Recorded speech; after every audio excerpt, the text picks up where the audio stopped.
This meeting is being recorded.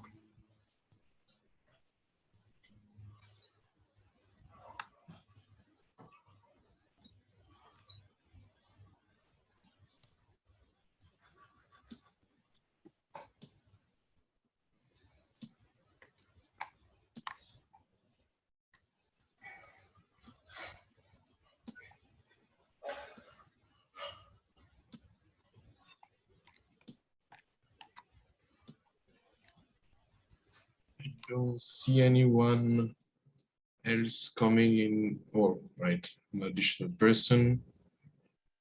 So there is no one else to admit now. So, Brigitte, in case you're fine with it, I'll start by, like last time, by introducing you and the seminar, of course, and the general procedure of today's session, and then you will have the mic. Yeah. Okay. Yeah. 45 minutes, like last time. Yeah. Thanks. Sure. Wonderful. Wonderful. So good afternoon, everyone, or good morning, good evening, depending on where you are. My name is Jean-Thomas Martelly. I'm a political scientist here at the Centre des Sciences Humaines. On the behalf of the CSH, it's my really great pleasure to welcome you to our fifth or sixth session. Now there is a little ambiguity. Session of the seminar and lecture series of the center. As you know, the Centre des Sciences Humaines is a multidisciplinary or interdisciplinary research center focusing on India. It covers a wide range of disciplinary faculty, including history, sociology, demography, geography, economics, anthropology, political science, among others, and I always forget one or the other. Due to the Omicron wave, this seminar will be entirely online, as you already know. However, we hope to resume the in-person meetings as soon as we can, but for now it will be online. Dr. Sangeeta Dasgupta, who was scheduled to deliver the talk today, will present her work at a later date, and this is why we are extremely grateful. On top of presenting extremely stimulating work, we're also grateful for you, Aparajita, for stepping in at the right time. So Aparajita Sarcar is a interdisciplinary global historian specializing on the postcolonial history of family planning in India. Dr. Sarcar works on small family norms, in particular a nuclear family in India. Focusing on gender aspects, but also urban history and historical demography, adopting and embracing a variety of methodological perspective, including oral history and history of health governance, development, medicine, maternal health, and population control. Dr. Sarcar received her PhD from the Department of History at Queen's University in Kingston, Canada, and her MPhil from Jawaharlal Nehru University, GNU as we know it, in Delhi. She has, among other things, published an article called Memories of Violence of Emotional Geographies and Planning in Post-Partition Delhi, 1948-1962. And today,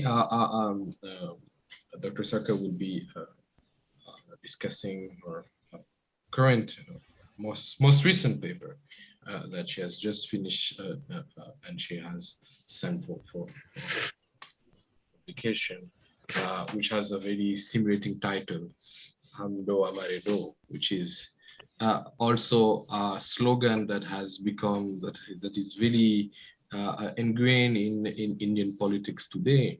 Just looking at the way Rahul Gandhi, for instance, has used it to attack and Amit Shah, Narendra Modi, and his allies, the industrialists Ambani and Adani. That was a little detour. So basically, Marjita Sarkar's presentation will be focusing on this really iconic campaign that started in 1967 and carries deep assumptions on India's developmental modernity, in which the visual representation of the Indian middle class is conflated with the dream of the nuclear family, and Aparajita will be discussing that today with us. We are obviously very excited about what comes and the content of the presentation. And without further delay, Aparajita, the floor is yours. And of course, after the session. You want to introduce Christoph and then? Of course. Yeah. I was forgetting Christoph. My apologies to you. Christoph is a IRD directeur de recherche and CSS fellow at CSH. And for those who don't know, he's a demographer focusing on a lot of things, including gender imbalances in contemporary India. And he will be discussing the paper of Aparajita at the end of the session. So please stay tuned for that also. So without further delays, and again, sorry for skipping you, Christoph. Aparajita, the floor is yours.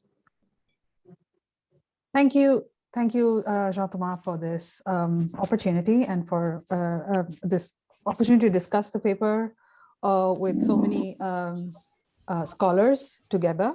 I don't think I'll get a chance again. So yeah, here I go. This is one of the main chapters of my book, if it comes out. And yes, it is under review in journal. So let's see where that goes. So I'll just start sharing my presentation. I have kept it very picture heavy, so don't fall asleep. Okay, so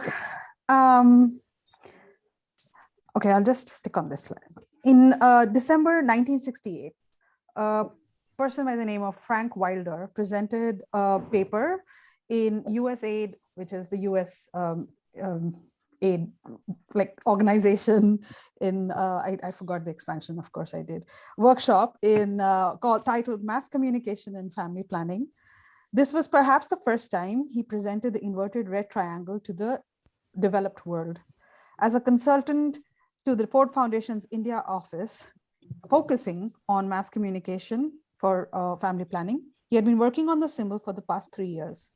The inauguration of the symbol was a significant step in not only his career, but also of the Indian official who had helped him create it, Dharmendra Kumar Tyagi, or Deep Tyagi.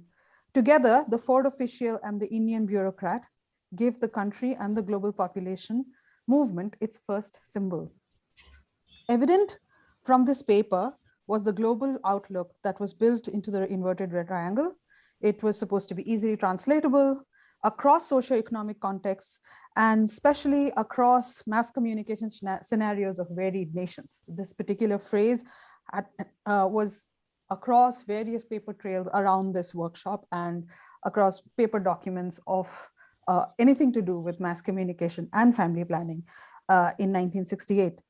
So Wilder's framework is very important to understand a relatively understudied impact of Ford Foundation's population control program, the role of media messaging in propagating the nuclear family.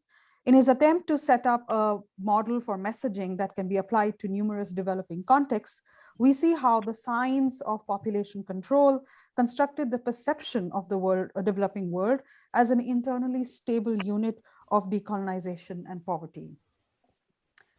The inverted red triangle circulated across the developing world in ways that could only be made possible through the Ford Foundation. The US-centric nature of this program is obvious, but that it's also short-lived because of the way in which the funding structure of the Ford Foundation changes after the 1970s. However, Frank Wilder belongs completely to the moment of 1968 to 69. Literally, those are the years in which he was active. And this paper is essentially about that 1 year. Wilder suggested in his paper 3 forms in which media messages around family planning could be designed. One was a vague message of practice family planning, which was a generalized one. Then the other one was a small family is a happy family. Finally, there was a nationalist appeal. And for national progress, plan your family. The last statement clearly links the population control program to the national development goals. It is in this manner that propaganda of family planning makes certain explicit assumptions about nationality and developmental goals of a whole community. He doesn't elaborate on what that community means. He just talks about the nation, the development of the nation. When he elaborates on the inverted red triangle, I'm using his words, a symbol like the red triangle used wherever family planning is an evidence acts so much as a reinforcement of the message that it must be considered a part of the message. Since the red triangle is the only such symbol in existence today, let us examine how it works as a communicating device. It has no prior meaning, good or bad. Thus, in the minds of the audience, it assumes only one meaning, family planning. Second, it is so simple in design that it can be quickly reproduced anywhere in the country without the need for artistic talent. It can indicate the location of family planning clinics, vehicles, and other facilities of the program. Family planning field personnel in the remotest areas can easily be distinguished wherever they wear this symbol. Now, this particular aspect is very important in the emergency period. But that's 1975. We are still in 1968. The red triangle is distinctive in shape and easily identified by its bright color and can be seen from a great distance. It can also be used to mark contraceptive products. Most important of all, for the developing countries, such a symbol can be verbalized. Anyone can call it by its name without the necessity for further communication about it. And by the last line, what he means is that there is no moral barrier that the speaker has to enunciate. He can talk, he or she or they can talk about contraception or seeking a family planning counseling center without actually naming so. So they can go to the bus station or they can go to the post office and ask for the red triangle with indicating that they need that clinic without actually telling people that they need that clinic. So there's something interesting about the way he envisioned the symbol. He accepted the challenges of framing the message of family planning in diverse ways by creating, in a sense, something that is empty of meaning. This could perhaps be the first use of the concept of branding in a national or governmental policy. The symbol was unique in the way the intended audience gave their own meanings to it, its connection to family planning, and also the way it expected a certain kind of agency from the recipient of the message. In other words, the audience is not a passive acceptor who was internalizing the message. They have the space to translate the idea in their own words and interpret the planned family in their own ways. The Ford India office brought in Wilder as a response to, I quote, scattered reports of high dropout rates among loop users. Loop as in the lips loop, which is an IUD. Like basically, it's a form of contraception where it's a loop. You can ask me what the loop is later. And a sharp leveling off of new insertions. The Indian government had channeled 10.7 crores for mass communication in the fourth plan in a way to counter all these rumors. The basic idea was to establish mass media units across the nation that will be responsible for outdoor publicity, such as hoardings, exhibits, bus boards and posters, audiovisual vans, motion pictures, radio and television, advertisement and special and all kinds of advertisements. So what you have is a massive conglomerate of audiovisual mechanisms countering the anti-loop rumors to begin with. The assistant commissioner, Tyagi, used Wilder's help in creative ways Together, they assessed short films that were circulated under family planning advocacy. A preliminary session was set up in Bombay with the 50 directors, producers, and filmmakers of the films division, and they produced and created short films. Some of them are on the YouTube channel, and I really urge you to go and see those films, because films division might just close anytime today or tomorrow or sometime this month, I don't know. And it's best if people actually go and give some eyeballs to that YouTube channel. And anyway, coming back to the paper. So all the government correspondence and stationery had this red triangle pasted on it. Wilder, of course, was also instrumental in setting up the first monthly newsletter called Center Calling as the official mouthpiece of the Department of Family Planning. Now, of course, it doesn't exist. It was the masthead of the newsletter carried the inverted red triangle. And here the center it's a double functioning word, center as in the central government calling, but also the Family Planning Counseling Center calling. So that's how the newsletter worked. It informed other departments of what the department is doing, the Department of Family Planning is doing. It also informs other bureaucrats of what lower rung and middle rung bureaucrats are doing, medical personnel are doing, in the hope that they get promoted and get other prestigious ranks in, IAS systems. Okay, at this point, it is important to remember the time before the red triangle. This photograph is very important, given that it was taken in 1953, but it is interesting for several reasons. One, the family in it that is envisioned in it is done so within the framework of a city. The idea was to inculcate happiness through a particular version of a man and a wife and 2 children. The second reason for the photograph's importance is that it is one of the few that shows the men involved rather than the human elements that were involved in the massive infrastructure project that the population control program stood on. The precursor to the red triangle and the slogan "Do Hamare Do" is here, captured by this board and the way it is handled. These men, they were possibly migrants to the city or not. They were the ones, however, the ones who were propping up the vision, not just as the ones who were putting up the poster, but also the ones who eventually become the so-called targets of the program.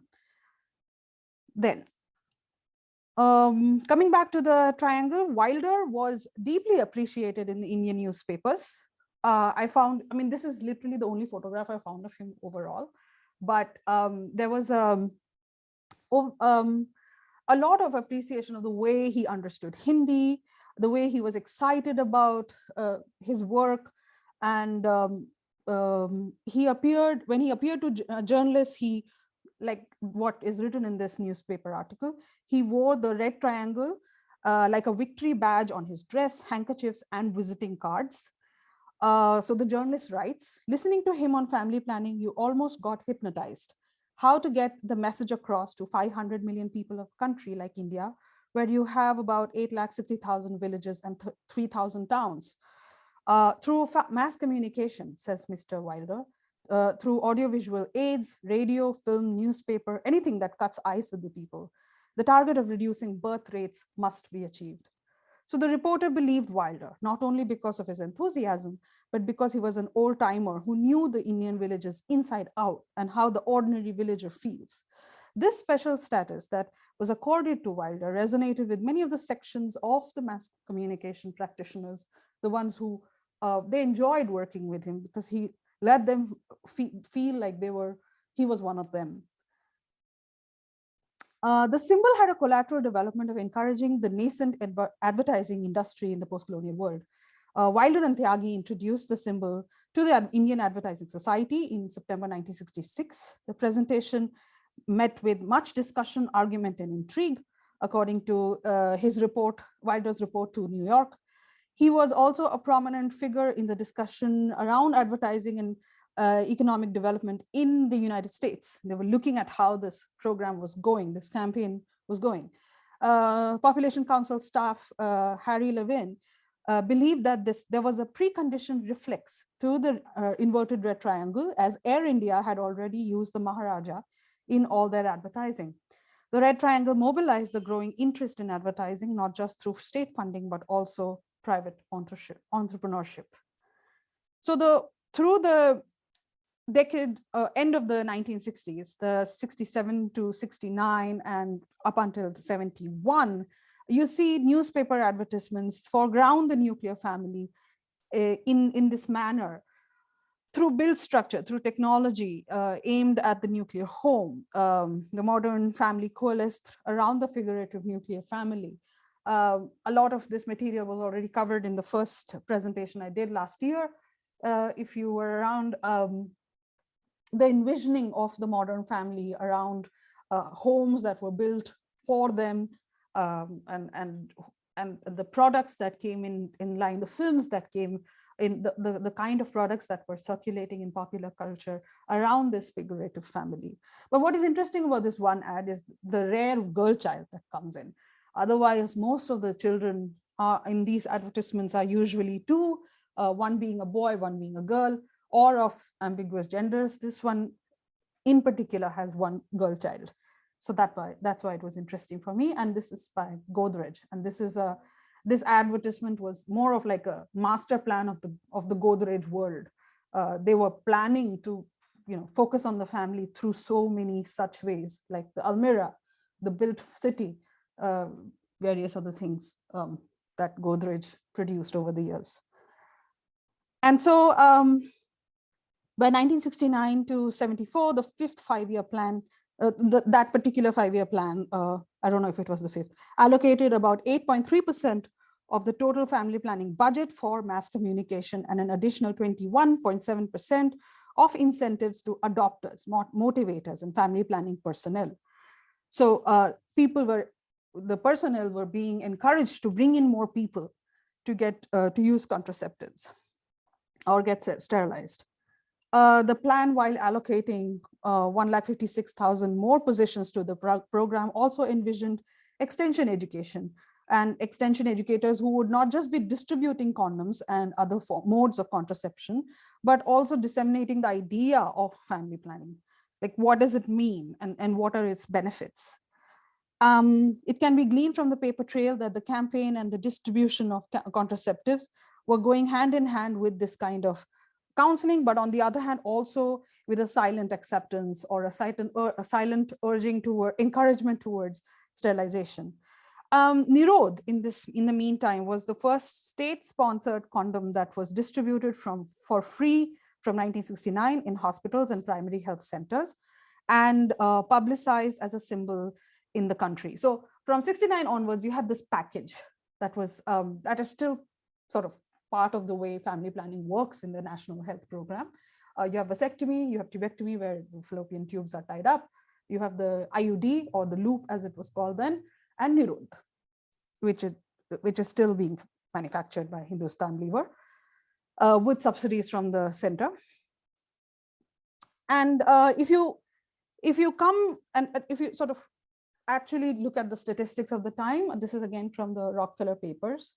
I mean, they're the ones who did this sort of data management. You will see that in the decades from 1965 to 70, the contraceptive acceptance does go up. And you will see certain peaks in the beginning of every year from 1967 to 69. And the peaks coincide with sterilization or contraceptive camps that would come up. And so within that peak, or within that ongoing conversation around acceptance around family planning, you see the introduction of Nirod from in between 67, Nirod came in 69, sorry. You see the kind of acceptance coming from mid 67. Okay, I'm sorry, this is not the time. Anyway, the point I'm trying to make is that while there's a lot of talk around contraceptive acceptance, sterilization remains high and consistently high all through the decade. So sterilization is more of a long-term surgical procedure, which the state relied on if and when the numbers were not going down as they wished would. the rate of the birth rates were still high, and people were not following or reducing the family size at the rate at which the state wanted the numbers to go down.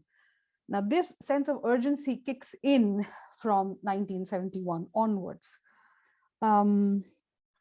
So it is this change from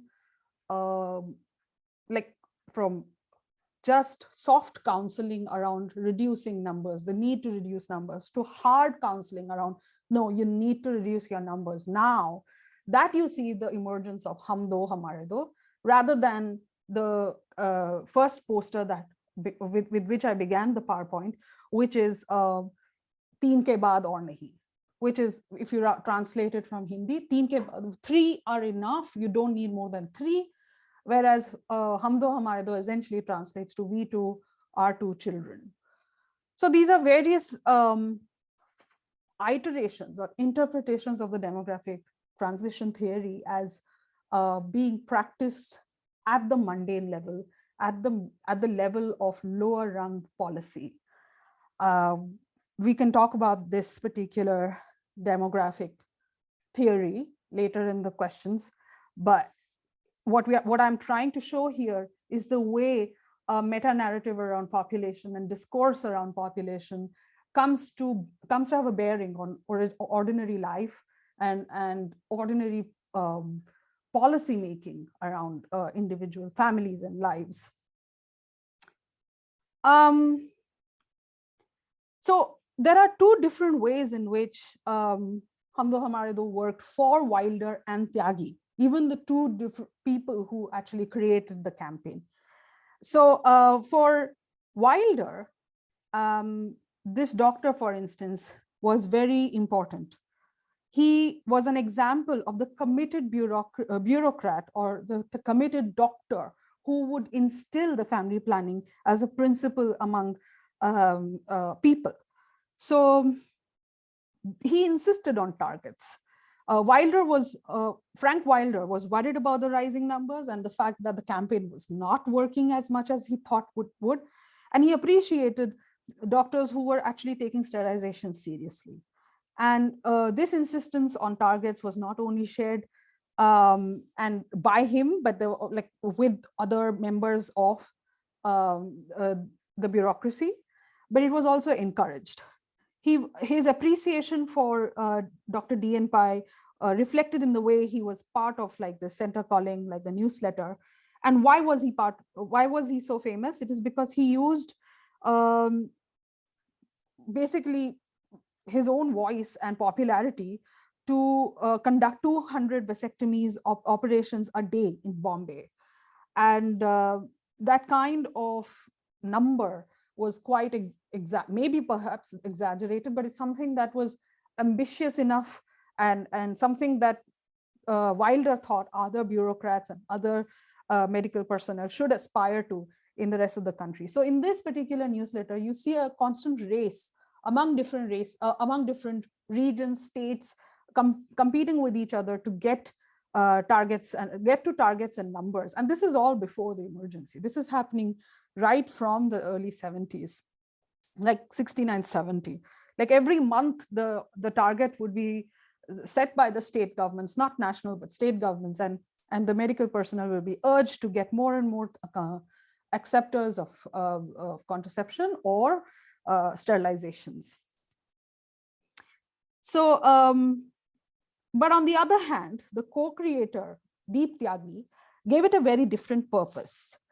In an article he wrote about the success of the symbol and its dispersion, he says, "We asked some elderly people about their reaction towards family planning. The answers were all in favor, but most of them complained against the modus operandi of the promoters to bring people to the clinics. They usually use the incentive approach rather than the positive information to create the urge for limiting families. Not that we needed it, but our faith was further reaffirmed that our program must be built on positive motivational and educational efforts and not on coercion." And not on coercion is what my words. I mean, Tyagi didn't say that, but Tyagi was perhaps a little disappointed with the direction of the program, because there were a couple of other entries that he wrote for Center Calling, where he talked a lot about the expansion of the Red Triangle and how it went over mountains, and people were, and he really loved the fact that it could cover the expanse of the country, and in a way representing the state for its people. And sort of he focused on that aspect of the campaign more than the sterilizations and the push towards numbers. By 1969, Tyagi was diagnosed with cancer and was unable to work. And he either passed on or he retired. I don't know what happens, but the official life of the campaign ends in 69. And by 72, the symbol disappears from the department newsletter. So the symbol and the accompanying slogan had a pedagogic function. It was a way of identifying family planning services and clinics. Due to its ease of reproduction and symbol, it came across as an easy way of translating it and circulating it across national barriers. This imagery of a notional conjugal unit worked especially for a remote rural area, as that's what the experts thought. And it was a guiding vision for national development. And in a way, its domestic circulation bolstered its international appeal. The symbol was part of a short animation film that Walt Disney produced in 1968. It's fun to watch Donald Duck talk about the Red Triangle, and he didn't use the word Do Hamare Do, but he might as well have used it. It's also available on YouTube if anyone wants to watch it. The way people engage with the Red Triangle changed with the emergency. As the period between 1975 to 77 came to be known for authoritarian rule and mass vasectomy camps, popular culture associated the symbol with Nasbandi, which is the Hindi for sterilization, which is interesting that this connection to sterilization is made only in Hindi and not in other languages in the country. In a film released in 1978, I.S. Johar, a veteran actor in Bombay, used population control as a plot point to show how the elite pushed the masses towards emasculation, while the leaders were acting with impunity. His critique was that of vasectomies was stemming from its connotation of attacking manliness, and in that way, national sovereignty. The historiography on emergency, if you are not aware of it, we can talk about it in the question answers session, is wide enough to showcase the overall impact of this discourse on national politics. While the impact of the emergency had in terms of the Red Triangle, the emergency is the reason why it has been associated with political choices and government authoritarian rule. However, it also had the effect of freeing the symbol for any kind of political use. So as Jean-Thomas mentioned in the beginning, in recent years, the symbol has cropped up, and it's an irony that the grandson is using it in a way to critique the state, which would have sat very, like Indira Gandhi was probably. It's very interesting how Indira Gandhi did not figure in the whole Red Triangle discourse at all. Like, she was not part of the campaign. She was not part of anything around the discourse. It was something that the campaign, it was a product of a middle level, lower rung level bureaucrat and a lower rung middle level foundation official coming together and producing something. It had a 2-year sort of official circulation, and yet it has an afterlife which is much longer than that. And today it is associated with political elite. Again, it is associated with the way the government is running, with Modi and Amit Shah, and being run by, as if they're a conjugal unit, and being run by Ambani and Adani. So there is a certain overtake of the slogan as a critique of the government and the way monopolistic government is working. It is harking back almost to the way Indira Gandhi was working, but not in the 60s. This is an extremely like post-emergency kind of reading. But the campaign itself is from the 60s, late 60s, but 60s. So that is where the second use of the campaign comes in. The symbol comes in handy in Hindi films as a piece of nostalgia. Any film that has characters with a specific demographic category, those aged above 50 and beyond, have used the symbol or a slogan as a film title. Using the symbol is possible because no corporate tied it to its own intellectual property, because Ford, even though Ford has its imprint on it, they sort of let India use it as a universal symbol. The other reason for this recall value is the way the campaign went beyond its prescribed role in the mass media as a mass media tool for education. It has now become a shorthand for talking about the 1960s. The reason for its afterlife in the decades after the emergency was that the symbol and the slogan became a signpost for whatever was happening in the 60s also. So today we have two kinds of interpretations. The first is of a critique of the government from a monopolistic kind of rule in 1975 to a kind of culture, a kind of nostalgia around 60s, 70s. So it's doing two kinds of work. So such a use of governmental campaign illustrates that bureaucratic imaginations of the world hardly die out with the national programs, even though the Department of Family Planning has dissolved and the Ford Foundation has relegated family planning as a lower priority funding area to remove all its associations with the Gandhis. The campaign did not disappear. A shadow of its presence lingers in the current symbol of the family planning. Why is this coming up like this? Anyway, the family planning symbol of in the health ministry today. It's basically just Hamdo, and there is the triangle and just one child, not two. So again, it's the number of children is always going to be dependent on the version of the demographic transition that the state wants to rely on at that moment of time. All right, I think I'm done. Thank you. And yeah, I'm gonna stop sharing my screen, and Jean-Thomas, you can take over. Thank you, Pradita, for this really dense presentation, and also all the visuals you use for making your point. I'm sure that there will be a wide range of questions, comments from the audience. But before we move there, I invite Christophe Guilmoto to come in and give some further insights and commentaries on your paper, Pradita. Thank you, Jean-Thomas. So first, I would like to thank Pradita for illuminating presentation. I think it's very important to remember that behind what we see as institutional policies, there are in fact people, actors, individuals, and also new immaterial meanings that start circulating. And I think you've done really a great job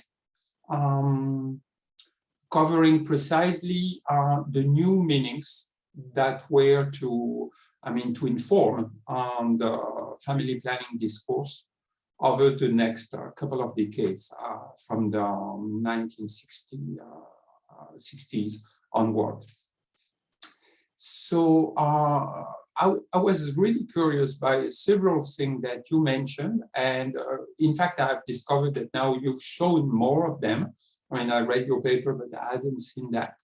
So I did my homework, and I was especially curious about the elephant. So let me go back. In fact, you've shown already that one. Let me share. Yes.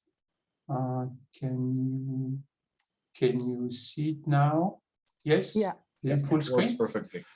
Okay, so I was really curious to see this Lal Trikan elephant, and especially I wanted to know its role, But I started seeing it in a different way, you know, as the force of the government, a very strong direction that is going to, and powerful actor that is going to impact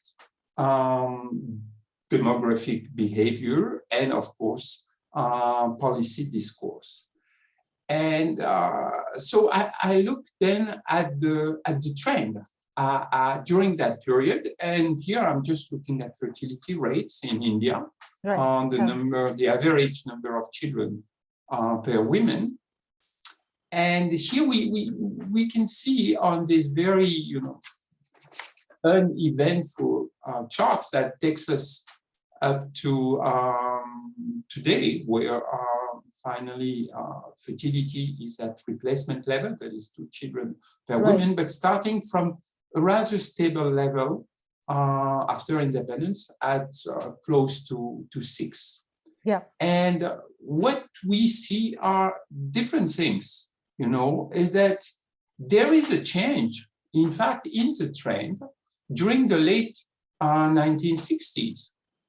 So that's very much the period you're covering, the red triangle period. And interestingly, after 1970, there is a continuous decline in fertility rates. What is so strange in that decline is that it is in fact so flat and so linear that you cannot even see what happened later on. Look at the period, for example, of the emergency that is much talked about when we discuss family planning. It's not visible. So maybe it's a problem of estimation, but I don't think so. In fact, this period had almost no impact. Whereas you've shown us some charts compiled by the Ford Foundation showing that there was an increase in male sterilization, and that is exactly in that period. So there is a change here, and then there is almost no change. It's as if, you know, the small family norm is just disseminating, diffusing across the population, across regions, across geographies and cultural groups. And this is very much what happened. You know, it diffused from Kerala or South India, or later on from Punjab to other areas, but in a very, very regular way. So maybe you would think that it's not important, and this is exactly what we would see elsewhere. But look at what happened in Nepal. You know, in Nepal, in fact, there was almost no change till 1980, and there was a gap of almost 15 years in fertility rates between the two countries. And thereafter, something else happened in Nepal, and there was a very rapid, almost dramatic fertility decline. And in fact, as it happens today, Nepalese women have less children than Indian women, in spite of, you know. So coming back to India, you see this campaign in the late 1960s probably had some impact. I say probably because we would need more materials to demonstrate it. So it was not only at the level of the political or institutional narrative propelling, supporting family planning, but there was something something else going on. And that's pretty important, because very often for a system to change, you need to have some exogenous triggering factor. And that was very much exogenous. You know, it was a project of the urban middle class with support from the US or from other donors from the West. Yes. So, so that's what I call really external forces. But maybe it had some impact, and it broke a cycle of high fertility in the country. And we saw such a long impact that even almost 50 years later, it's still playing on in India, especially in North India. Now, there was something else that was of interest to me. There was a triangle, the inverted triangle.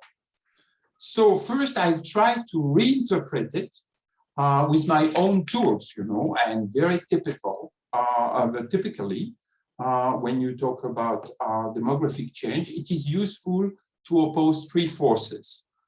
Below, you have the kinship, the family, the community, let's say, tradition that aimed at ensuring reproduction.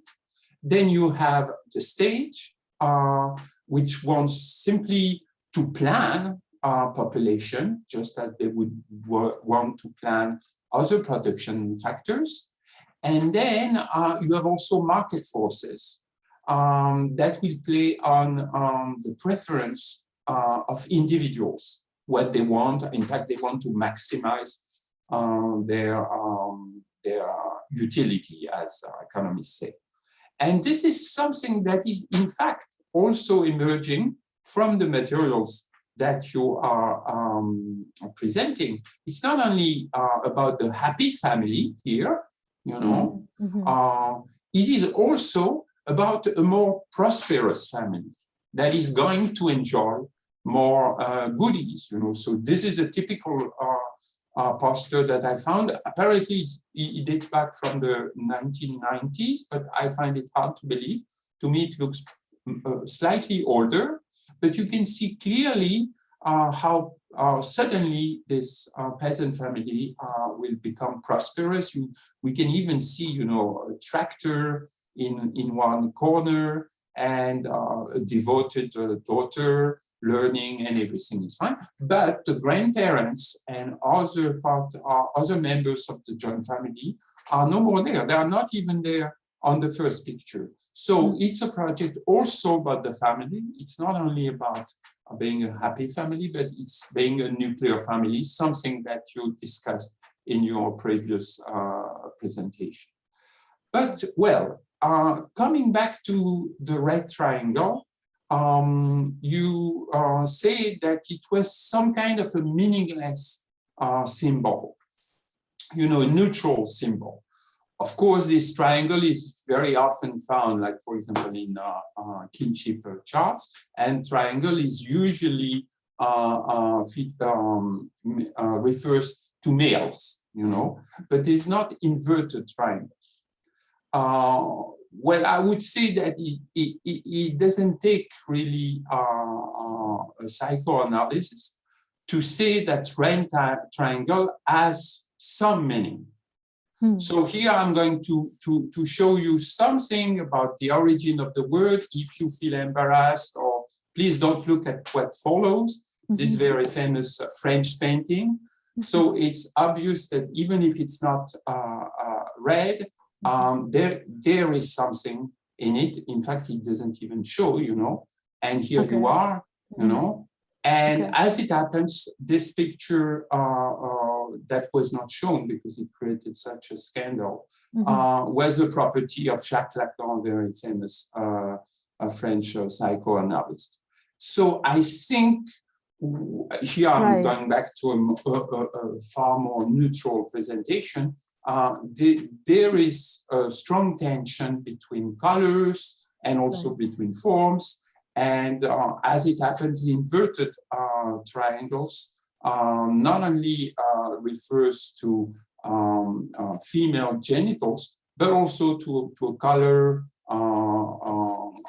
red, which is usually associated with blood, so with reproduction.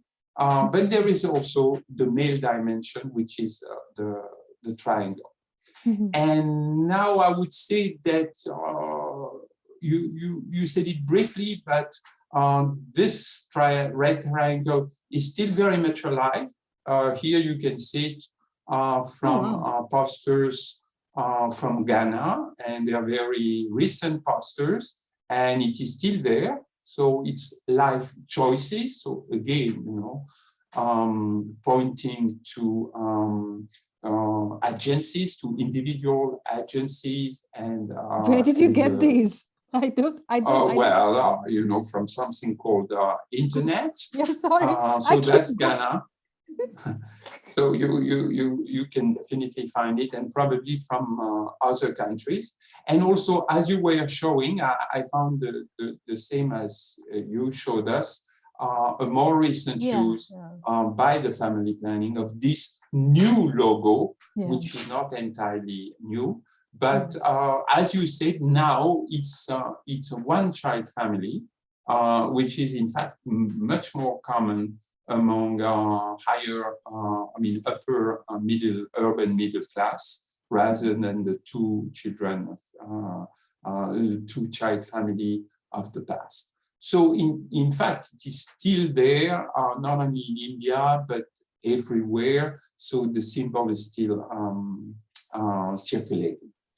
In fact, I had a question on reading your paper and coming back to what you say is, how would you explain that that very successful symbol started to disappear from you said from 1972? I find it hard to believe because we still see it it's an impact. You've shown it from movies and other stuff. So it was alive only for 3-4 years. And how would you explain that it was taken away from the publicity materials of the family planning? But anyway, just a very simple question. And otherwise, thanks again for your presentation. And I'm not going to talk any longer, because I'm sure our people would like to comment on your presentation as well. Thank you so much. This was really useful. I'm going to come back to you for the PowerPoint and generally. This is, I think it was the initiative of two middle-rung bureaucrats, like I said. And as you said, there's a power of, very cliched, but there's a power of individuals. And in this sense, it really were just two individuals. Frank Wilder was not a very well-known Ford official, neither in New York nor here. He had, like, there were much more celebrated sociologists, behavioral socioeconomists, like so many people who were in India at the time. He was not one of them. He literally had a 3-year stint. Deep Tyagi literally disappears after this, and he is now, there is an organization on family planning named after him, DKT International in New York. But when I reached out to them, they were like, yeah, he died. So like, yeah, we don't have any connection with his family. So they probably thought I was like representing the family. I don't know, there was something off. They didn't want me to ask questions. I didn't go to them. But that's it. These are the two imprints of the two people. And of course, the story, I think, the why the symbol circulated was, as you said, it mobilized a lot of popular imagery and connotations, and even though it was simple, and as you said, it wasn't empty of meaning. Wilder wrote it like, we need a symbol which is empty of meaning, but it was not. And for me, it was like, it came from a traffic signal. Like, that was the first thing that I thought about, that maybe he was looking at the traffic signal in India and like trying to use it as a stop button. But that's one of the interpretations. And I thank you for the other, because he was trained, like he was in touch with Marshall McLuhan. So he was trained in thinking about images in a certain way, having a certain pedagogic function. So I'm still working on that thread. Thank you both for this. Would you like Abhijit to elaborate more on Christophe's comments, or would you like to move to Stephanie's question, who has raised her hand in the Stephanie's question, we can take it, and then I can come back to Christophe. Like, wonderful. Okay. Thank you very much, Apajita. I mean, that was really exciting, and I actually do regret not attending the previous episode of the presentation of your work. And No, it's a very interesting story that raises a lot of questions, and thank you, Christophe, for the comments and for starting a wild kind of semiotic analysis of this very versatile symbol, which is a good symbol because it's very versatile. I mean, as for me, I just saw in it a kind of stylized representation of the uterus. So it seems that everybody sees what they want to see in the red triangle. But anyway, so Aprajita, I had two questions, and actually I would have a question for Christophe also, because speaking of triangles and how they show in Ghana, etc., I think okay, I'll start with this. I think a comparative kind of analysis of the symbolism used in family planning would be very interesting. And Christophe, I wanted to ask you whether in China, what do you know? I mean, what kind of imagery has been used for the family planning policy? But mostly, Aprajita, I wanted to ask you two things. First is in the period you have been referring to, 68, 69, what kind of resistance was expressed to the family planning policy, and where did it come from? And did you find traces of a way this particular imagery and symbolism was used to precisely counter possible resistance to family planning? And the second question is, I really didn't realize that Do Hamare Do could have this negative connotation today. And so when Adityanath recently revived the idea of a very authoritarian kind of family planning policy, what discourse did he use, and did he refer to this phrase? I'm very curious about that. Okay, can I, Jean-Thomas, should I? Aprajita, would you like to?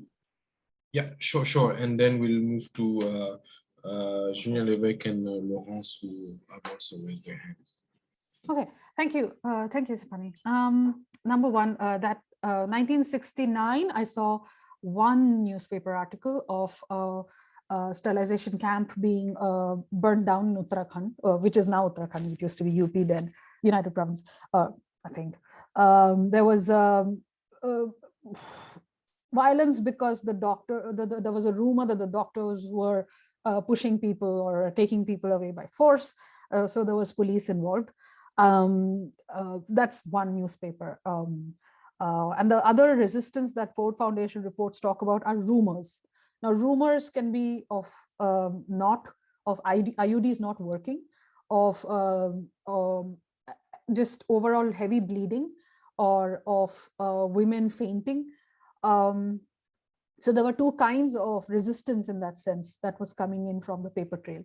Now that is answering like a historian. If you want to, like an anthropological answer would be, there was a resistance to was there a resistance to the idea of modernization? Perhaps not.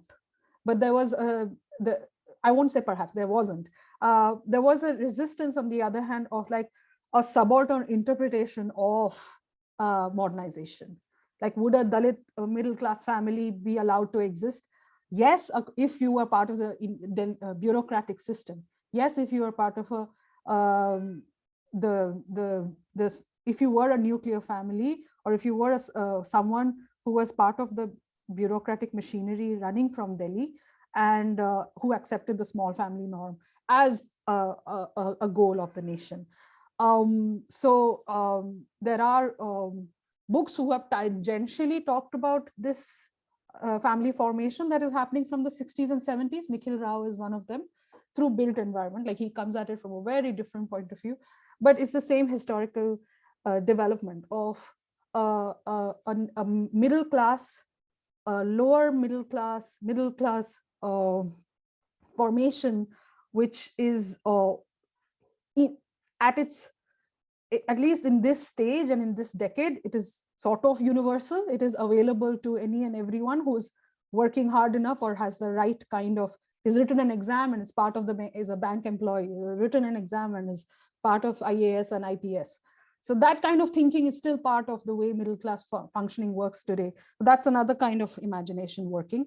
But in terms of the resistance to contraceptives themselves, there was resistance to whether they were if they were efficient enough or not.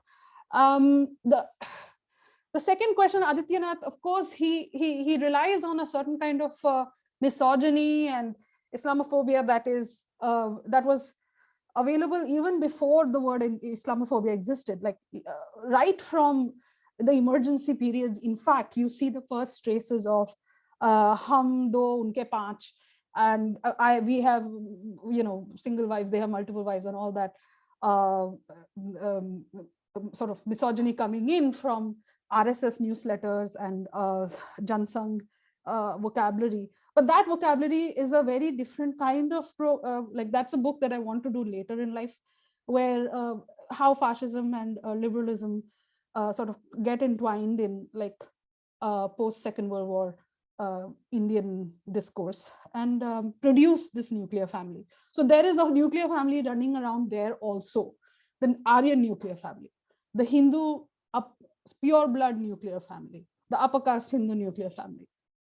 But is that the only kind of nuclear family? I'm going to say no, because there were other iterations of nuclear families. And in that, there are multiple possibilities available. And Adityanath, and today, when he harks back to Hindus number khatre mein hai, and Hindus numbers are reducing, fertility is declining, he's harking back to that fear that the pure upper caste, like numbers are coming down, blood is coming down, and all that, which is like what Christoph has shown, which is not correct at all. Like fertility has been declining across, it is a secular decline that has been happening across religions and regions. But so that political rhetoric is a whole other ball game, and it has something to do with emergency. It has something to do with the way vasectomy was constructed as something that was happening to Muslim men. Historiography around emergency has deconstructed it to some extent. I think there's still work to be done there. How fertility, high fertility is associated with Muslim families is something that I think there's still work to be done, at least in terms of a modernizing project. Because in terms of a historic, like straightforward historical paper trail, I didn't find any resistance from Muslim voices as such. There are ample records of like people coming to, like literally there are people who are showcasing the red triangle at the Jama Masjid. I don't have that photograph here, but I can send it. And so there are ample photographs as such of like people advocating, medical personnel advocating the red triangle in different Muslim quarters. But I mean, that's where I guess you have to be suspicious of the paper trail of like as available in the archives. But as of now, I didn't find any actual organized resistance from the Muslim authorities in the 1960s to, or for that matter, any subaltern resistance to, organized subaltern resistance to contraceptive use and family planning. I hope that was. Thank you. Thank you, Brigitte.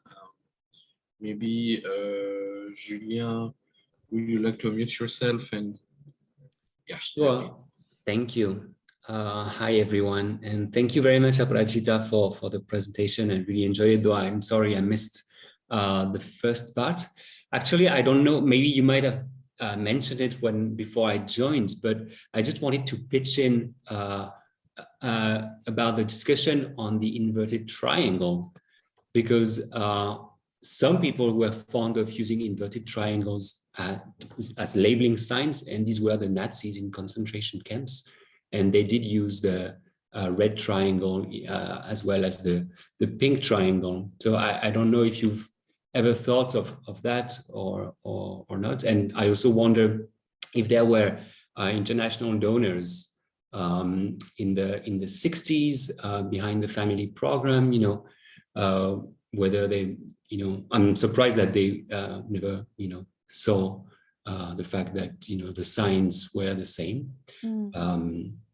So I don't know if you ever thought of that. So that's it. It was more of an anecdotal comment.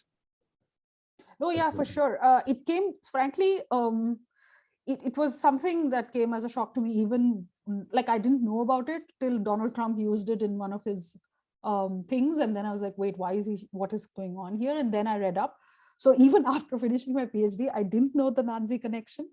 And that was just that. I don't know if it is wrong, but like I just didn't come across any mention of the Nazi link in the paper trail itself. And like by paper trail, I mean the Rockefeller archives, the archives in Delhi, the archives in the National Archives. There's really no awareness. And I'm wondering if that is a conscious, like, for instance, in the Rockefeller archives, is there a conscious, like, actual redaction of the like Nazi material? I don't know. I mean, if they did do that, they were super efficient about it, because there's actually like no discussion at all of like whether Wilder, for instance, Frank Wilder, the person who was part of it, this campaign, whether he was influenced by Nazis at all. But yes, the Red Triangle exists in that whole scenario. And in fact, like I said, the Swarajya, like, or the way the RSS looks at the nuclear family is entirely different. It is completely in line with the fascist imagination of the Aryan family. But is that part of what I want to do is separate the two, because I don't think this particular campaign and the people who are circulating it in themselves were aware of that particular use of the triangle. And because it's just impossible to me that I have not come across it at all in the paper trail. I would have come across it in some way or the other. So it's a discussion that I have with myself, which is like, did you miss something? Did you miss something? But I don't think I have. Like, I've been with this material for like 8 years now, and I have not come across Nazi influences on on other people, yes, but not on these particular characters. And post-emergency, you can see the ambiguous nature in which the nuclear family, especially discussions around sterilizations and the way they're deployed, you can see, okay, there's something happening there, which is bordering on these kind of people should not have families. You see some discussion around eugenics in the 30s, definitely 20s, 30s. Margaret Sanger herself was pretty proud of saying that mothers of a certain kind should not bear children. Poor people should not bear children. But that poor was across, like any poor, like white poor, lower middle, like any poor should not bear children. So, but this particular campaign, especially in the late 60s, was different. I want to hold on to that difference. So that's my answer for now.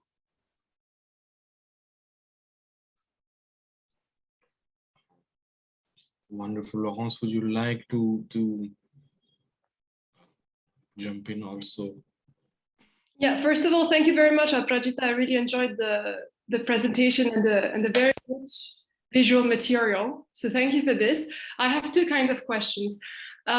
One is, how far was the state apparatus, the Indian state apparatus, invested in this campaign? Because on the one side, so you say that Indira Gandhi does not seem to be, in any case, directly involved in this campaign, which I found really surprising, given the fact that sterilization campaigns have become so emblematic of the emergency. So it's quite interesting that she didn't seem to be at all directly invested in that 1960s campaign. And you also keep, repeatedly said that this campaign was primarily run by two middle rank, bureaucrats, one from the Ford Foundation, so not even from the Indian administration. At the same time, it seemed that the campaign was quite widespread. Mm-hmm. So I was wondering, if you could tell us more about how far was the state apparatus invested in these campaigns? And, of course, historically, we know that state interventions in the family domain have been extremely sensitive in India. We can think during the colonial period of, the attempts to reform child marriage, widow remarriage, sati, and then, of course, in the post-colonial period, the attempts to reform personal laws have always been extremely politically sensitive topics. So how far were the state authorities wary of the sensitive character of such campaigns directly targeting a very intimate domain?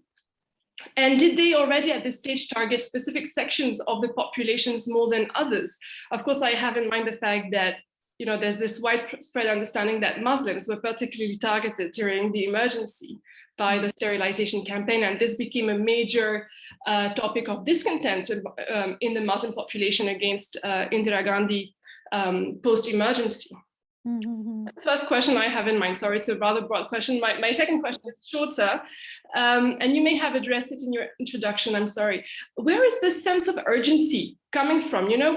I find it quite striking that on some of the visual material, you can see that sterilization is put at the same level as contraception, like, contraception means like the loop or the condom. Now, for me, these are, they don't really fit into the same category. So sterilization betrays a greater sense of urgency, probably. Where is that sense of urgency coming from, particularly at this point of time? What are the models that they had in mind? Stephanie asked a question about the circulation of, the global history of contraception, maybe. And Christophe referred to this example from Ghana, where you have similar symbols being used. But what were the models that these bureaucrats were referring to had in mind in the 1960s? Were there other countries where similar sterilization campaigns were being carried out? Yeah, that would be my second question. Thank you. Thank you so much.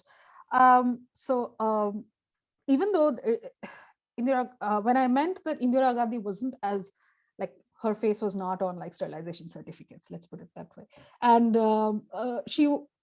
there was demography, there were experts who were obsessed with family planning, right? Like, even if they were not directly involved with the campaign itself, right from like Homi Baba to pretty much anyone who had any kind of scientific influence in the country was looking at family planning as some sort of a poverty alleviation program.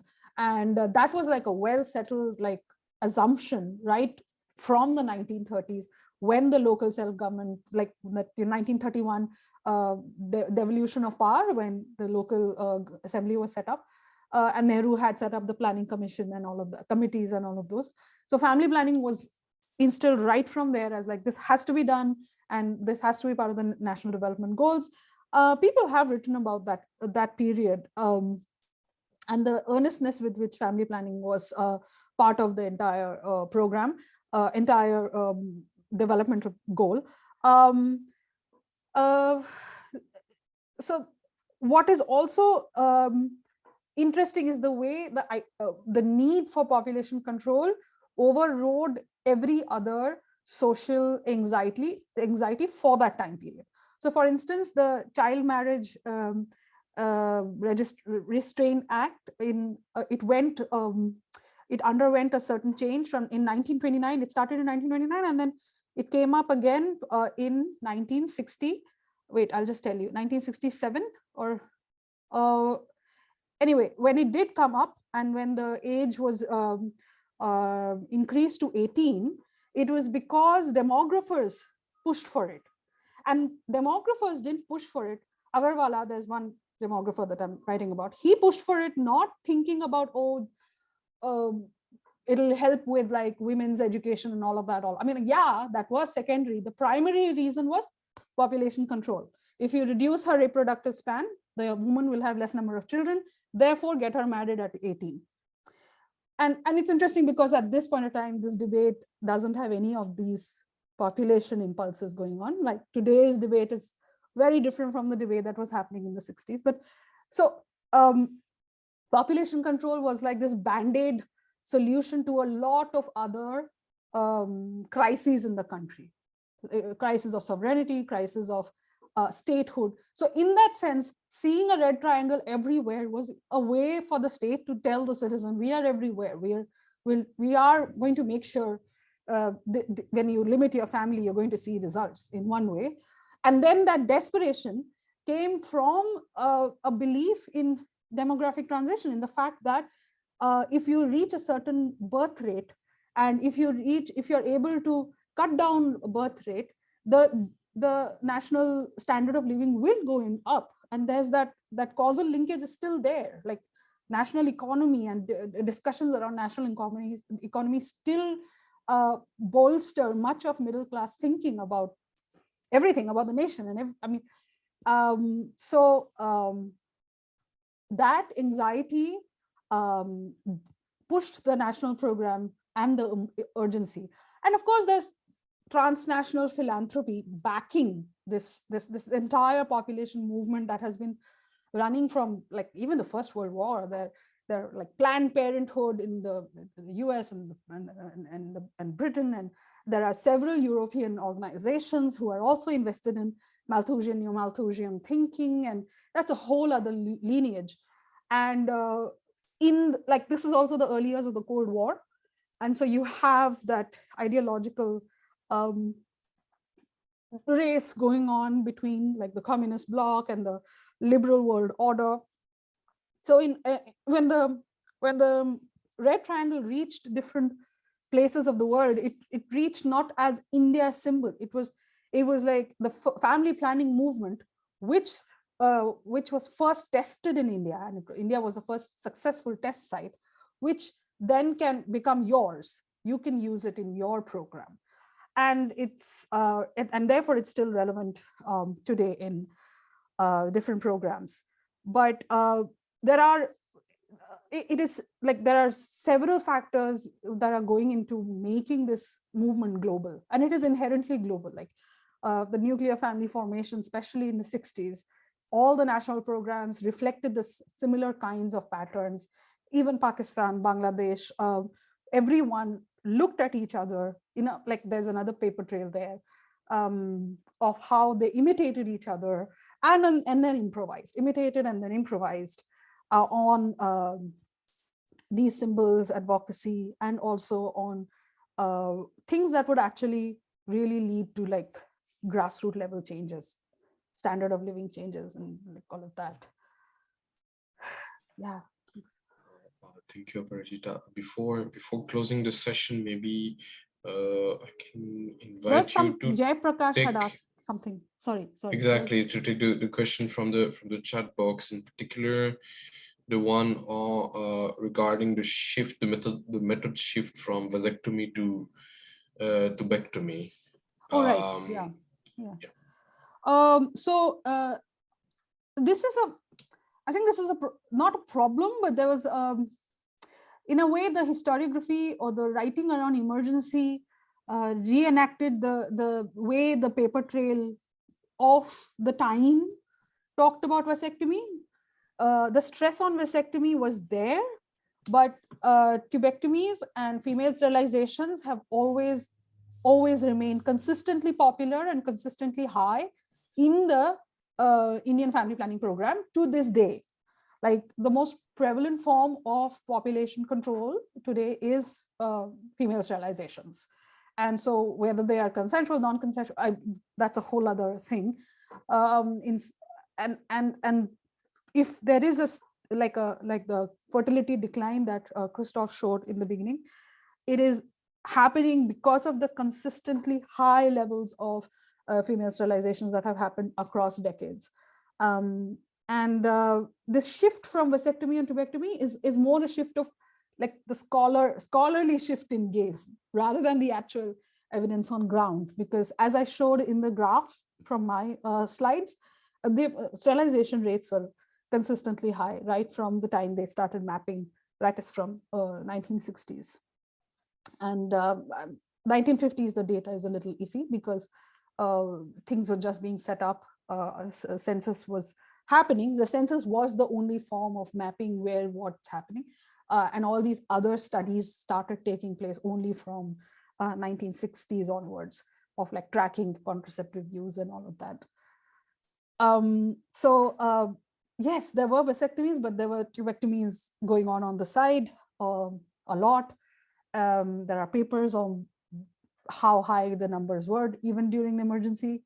But the governmental stress on vasectomy drops after 77, especially when Indira Gandhi was re-elected in 83. She made sure there was absolutely no mention of vasectomy in the posters for a while. And then, I mean, it was there. People were still getting paid for like 15 rupees for coming and getting sterilized, but not as widely talked about in the posters. Nirodh was talked a lot more about, and her coming back is a whole other chapter. But when she came back in '83, in a way, she used family planning without the Department of Family Planning in existence. It never really went away. The need for family planning. It just sort of, she kept working with it. Yeah. Thank you for this, and thank you all for engaging so vividly in the conversation. That's quite stimulating, I think, for all of us. And if there are no further questions from the chat, from the audience, we could maybe bring this session to an end by inviting you all to our next session, which would be either on 14th or on 21st of next month. And it would be a historical topic, although we are yet to finalize the actual presenter. Maybe Laurence could say a few words about it, and then we'll thank again Brigitte and Christophe for the inputs as well as those of the audience. So if I may just quickly jump in. So we unfortunately we had to reschedule Dr. Sangeeta Dasgupta's talk. We very much hope that she'll be able to present her paper on 31st January, but that of course depends on whether or not she would have fully recovered. And we hope to have another historical talk either on 14th February or 21st. We are yet to confirm the details, so we will send you the details as soon as we have them. Thank you again, Aprajita, for this really interesting presentation, and Christophe for your wonderful discussion. You clearly, it was much more than a simple discussion. I think you've brought in a lot of very interesting additional material that gave us all food for thought. Thank you all for your participation, and we'll see you very soon. Thank you so much.